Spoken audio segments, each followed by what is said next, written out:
మా ఇంట్లో బిర్యానీ పులావ్ రసం అంటాం. రసాన్ని కూడా ఒక స్పెషల్గా చేస్తాం. ఆ కాంబినేషన్ చాలా బాగుంటుంది, పులావ్ రసం కలిపి. చాలా మందికి తెలియదు కదా. అవునవును. ఆయన తిని ముందు కొంచెం పులావ్ వేసుకోండి, అందులో కొద్దిగా చేపల పులుసు వేసి ఇంత రసం వేసుకొని తినండి అంటే ఆ టేబుల్ మీదే వాళ్ళకి వంట అక్కడికక్కడ తయారు చేసి పెట్టేవారు అనమాట. అంత ఇష్టం, పెట్టడం అంత ఇష్టం, అంత ఇష్టం అండి. వాళ్ళు తింటూ ఉంటే ఆ కళ్ళల్లో ఆనందం అసలు మామూలుగా కాదు. సో శ్యామలాదేవి గారు, మీకు అంత ఇష్టపడి మీరు అంటే మీరు అరేంజ్డ్ అయినా కూడా పెళ్ళి ఒకలా చూస్తే ఇష్టపడి చేసుకున్నట్టే మీరు. ఎందుకంటే మీరు వారి పరిస్థితి నుంచి ఇష్టము అన్నీ లేదు, నాకంటే పెద్దవారైనా నాకు ఇష్టం అని చేసుకున్నారు. వారు కూడా మీ గుణం తెలుసుకుని చేసుకున్నారు కదా. మీకు ఏం కొనిపెట్టారు పెళ్ళయ్యాక? అలా ఉండేదా షాపింగ్, లేకపోతే మీరే వెళ్ళి చేసుకోవడమేనా? నా ఇష్టం అనమాట, నాకు ఏది కావాలన్నా. ఫస్ట్ టైం మాత్రం నా మ్యారేజ్ అయ్యాక కృష్ణరాజు గారు ఢిల్లీ వెళ్ళారు.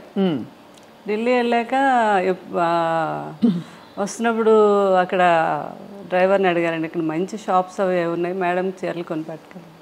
ఫస్ట్ టైం అక్కడ సౌత్ ఎక్స్ బాగా ఫేమస్, అన్ని బ్రాండెడ్ షాప్స్ ఉంటాయి. అక్కడికి వెళ్ళి 2 సారీస్ కొని తెచ్చారు ఫస్ట్ టైం.